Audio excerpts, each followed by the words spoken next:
Fala, Otakas Otaqueiras, seja bem-vindo ao seu canal do Otaqueira Cast, seu canal mais porradeiro sobre animes, filmes e tudo mais que for oriental e, às vezes, nem tão orientais assim. Então, pessoal, seja muito bem-vindo aqui ao canal do Otaqueira Cast. Para quem não me conhece, sou eu, o JF, seu humilde apresentador do Otaqueira Cast e, finalmente, depois de 6 anos desde a criação do Otaqueira Cast, decidi fazer este vídeo, ou melhor, o canal em si do Otaqueira, ele já existia, só ainda não tinha conteúdo produzido, mas finalmente tomei vergonha na cara, venci meus medos e alguns desafios e finalmente estou aqui estreando com o primeiro vídeo aqui do canal do Otaqueira Cast. Não prometo ser semanal, não prometo ser quinzenal e nem prometo ser mensal, mas prometo sim fazer conteúdo sempre que possível até entregar a mesma frequência que entregamos no Otaqueira Cast ser semanalmente. Então, galera, muito obrigado se você está aqui, muito obrigado você que nos acompanha no Otaqueira Cast, e aqui mais uma oportunidade de criar esse relacionamento, ter um pouquinho mais do Otaqueira no seu dia a dia. Bom, e nada melhor do que começar com ele, com um dos animes que particularmente foi um dos que me chamaram mais atenção na temporada passada. Hoje eu vou trazer um review de Windbreaker, esse anime que, rapaziada, eu sou muito fã do gênero de shonen, adoro um anime de lutinha, adoro um anime com poder, com aquele personagem que é fodão, que quer virar o melhor de todos, adoro esse tipo de anime. E aqui em Windbreaker eu consegui achar esse anime, só que não apenas um simples anime de lutinha.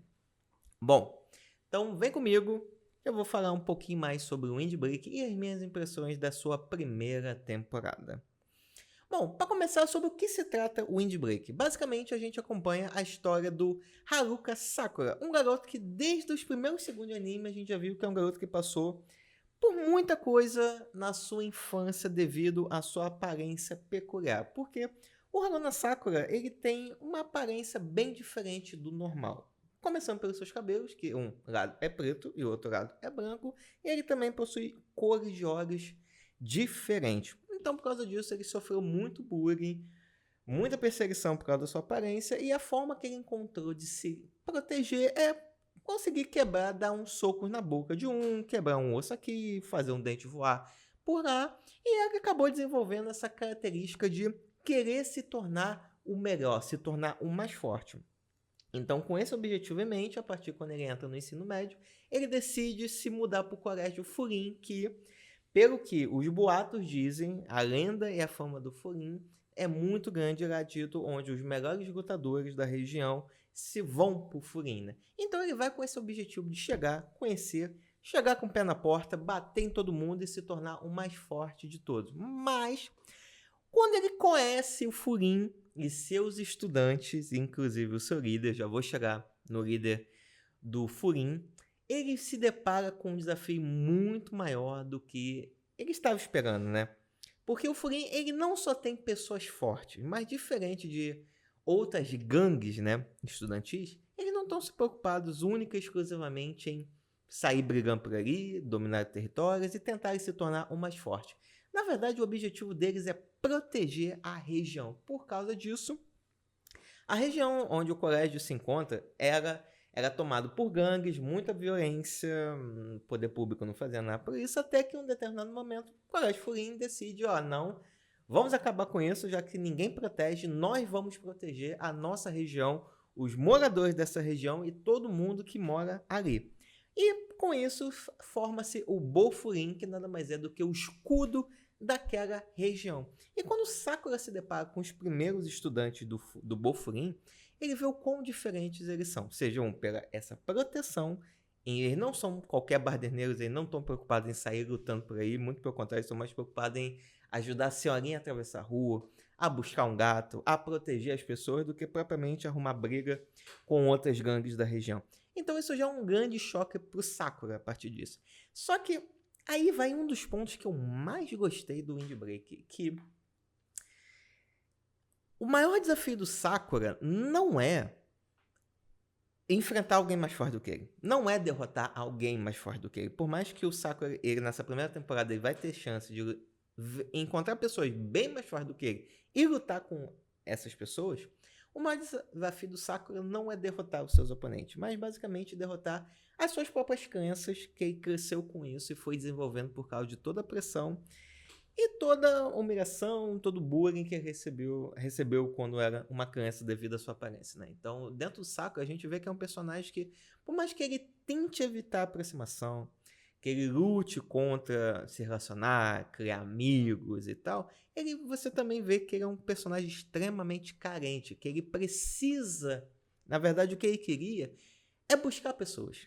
Ele, mesmo que ele não queira admitir, o que ele mais quer, o que ele mais busca é uma amizade, é um amigo, é encontrar companheiros, é encontrar pessoas que ele possa contar e pessoas que possam contar com ele, né? Então é isso que eu achei muito interessante, que o maior desafio dele é isso, é o momento que ele não tem reação, é quando alguém fala pra ele, pô, Sakura, muito obrigado por ter me ajudado. Ele fica totalmente na defensiva por aí. Se alguém chegasse desafiando ele pra porrada, se alguém chegasse na voadora, se chegasse no soco, ele estaria pronto. Mas o Sakura, ele não tá pronto para receber elogios. E como protagonista, eu achei isso muito interessante acompanhar essa jornada do Sakura tentar se tornar mais forte, mas não apenas pela força bruta. E vou além. Se tornar mais forte, como é que é dito nessa temporada, não é ser necessariamente o mais forte fisicamente ou o melhor lutador, mas é e outra coisa, você não consegue se tornar o mais forte sozinho. Algo que vai totalmente de encontro de como foi a trajetória do Sakura até ele se mudar por Coragem Furin. Então eu acho isso fantástico e são um dos motivos que eu adorei assistir e acompanhar a trajetória do Sakura nessa primeira temporada, né? Mas não só de Sakura é feito esse anime. De forma geral, todos os seus coadjuvantes, todos os personagens que nos são apresentados são personagens muito interessantes e que quebram todo aquele clichê ou que a gente entende de personalidade e de característica dos personagens, né? Então, por exemplo, o próprio Sakura, você vê que é aquele personagem mais marrento, qualquer coisa chama pra briga, mas que dentro dele você sabe, você consegue entender que ele depende, que ele quer essa aceitação, que ele quer construir um círculo da amizade dele. Então isso já o torna muito diferente. Se a gente for ver o líder do Bofurin,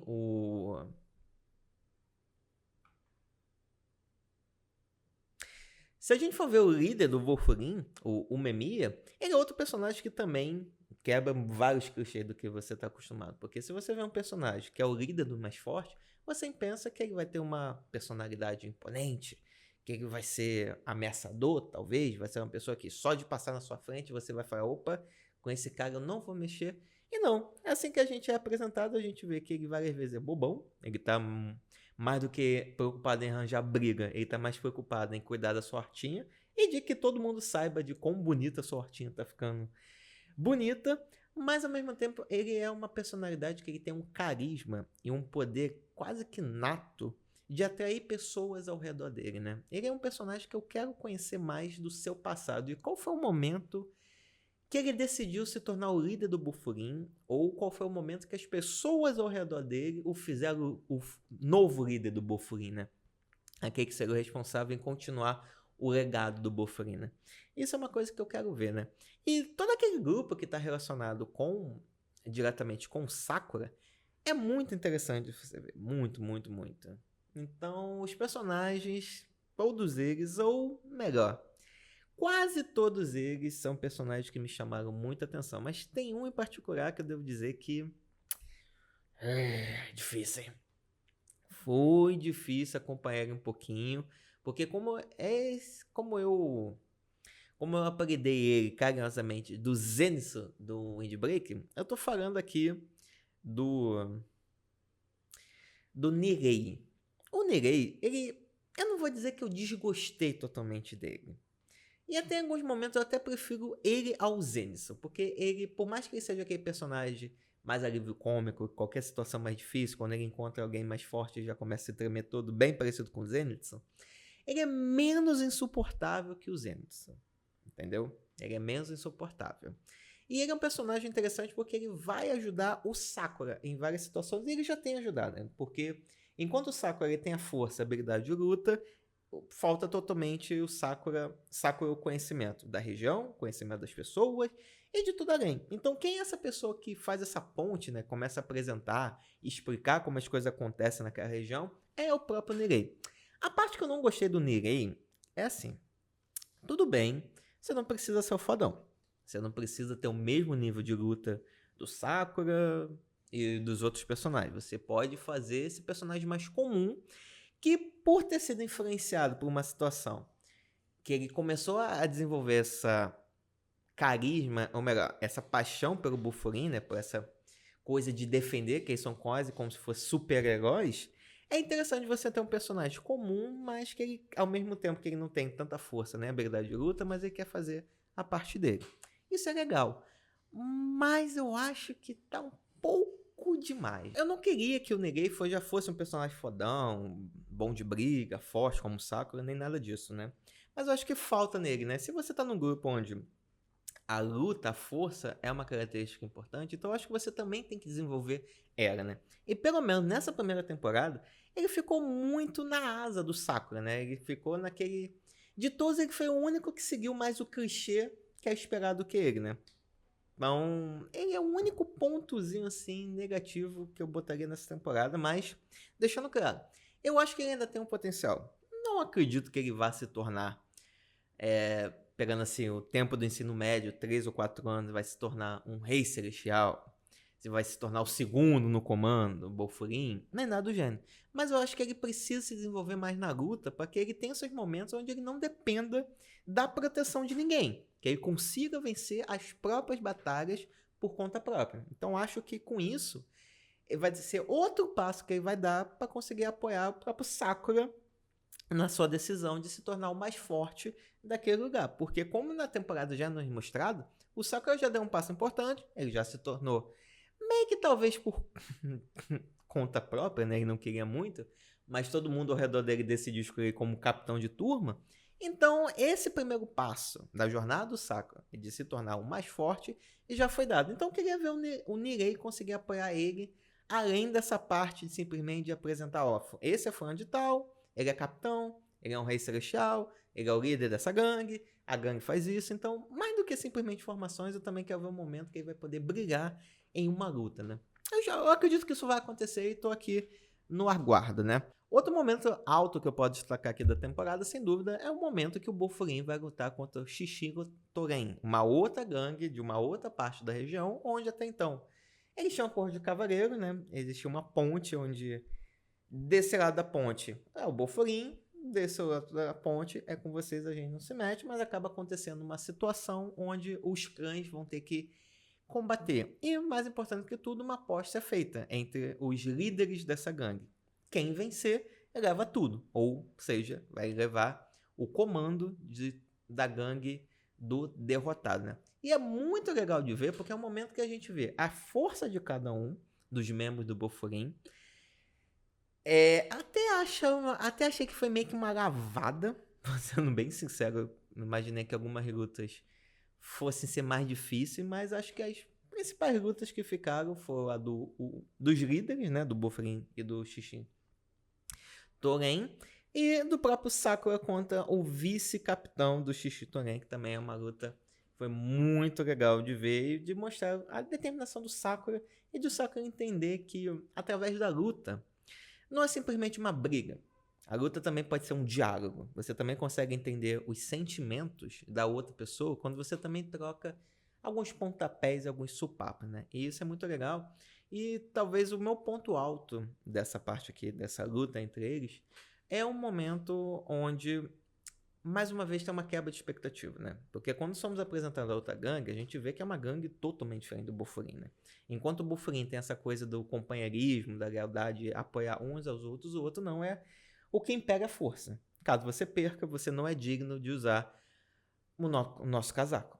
E isso fica muito bem claro na apresentação do vice-líder, o Togami, porque sem pensar duas vezes, ele quebra a garrafa no coco de um dos membros que acabou sendo derrotado pelo Sakura, simplesmente porque ele, assim que ele acorda da surra, e fala: o que vocês estão falando no nosso território, da nossa gangue? Aí ele fala: sua gangue não. Você foi derrotado, e ele quebra uma garrafa de vidro na cabeça dele, sem pensar duas vezes, e começa a dar uns socos como uma forma de punição pela derrota dele, né? Então, quando você vê, entende o lado do Xixituren, que tudo aquilo não passou de um grande mal entendido e que as feridas que tinha naquela gangue eram muito mais profundas, e o próprio Togami, que é apresentado como um vilão, e na verdade ele não é tão vilão assim, acho que também traz uma camada muito interessante, né? Eu tô gostando muito de ver que os últimos shonen, né, os últimos animes de luta, eles não estão focando unicamente em entregar boas lutas, mas eles também estão tentando entregar boas histórias e bons personagens, né? Personagens que a gente consegue, de fato, se relacionar com eles, não apenas pela capacidade de luta dele, nem pela força dele, mas pela própria história, né? Então acho que Windbreak, animaço da última temporada, foi muito legal de acompanhar esses 3 episódios, deixou um bom gancho para a próxima temporada e eu tô ansioso para saber o que vai ser, né? A Locadora Laranja já confirmou que teremos uma segunda. A Locadora Laranja já confirmou que teremos uma segunda temporada e agora é só aguardar e ver como é que vai ser essa nova disputa entre a turma do Sakura contra a gangue que tem um dragão nas costas, é um Nil, né? Então, bom, pra saber isso, só aguardando mesmo o ano que vem, né? Enquanto isso, a gente vai vendo ainda alguns outros animes que são lançados nessa temporada. Então, pessoal, é isso. Espero que vocês tenham gostado do primeiro vídeo. Prometo, como eu falei, não vou prometer entregar vídeo semanalmente, porque ainda é um processo novo e, como qualquer produtor de conteúdo pequeno, né? Ainda é bem desafiador conseguir editar podcast, gravar vídeo, editar vídeo, pensar em fazer live, produzir conteúdo, enfim, uma série de coisas. Mas prometo que eu vou me esforçar para começar a trazer cada vez mais conteúdos para você. Então, pessoal, muito obrigado para você que ficou aqui. Se você puder curtir, compartilhar e deixar um comentário aqui sobre o que você achou desse vídeo e quais outros vídeos você também gostaria de ver, qual anime dessa temporada, da temporada passada que vocês assistiram e que vocês gostariam de ter aqui, né? Porque nem todos os animes conseguem ir pro Taquera Cast, mas quem sabe aqui no canal do Taquera Cast a gente não consegue trocar uns dois dedinhos de prosa, né, só?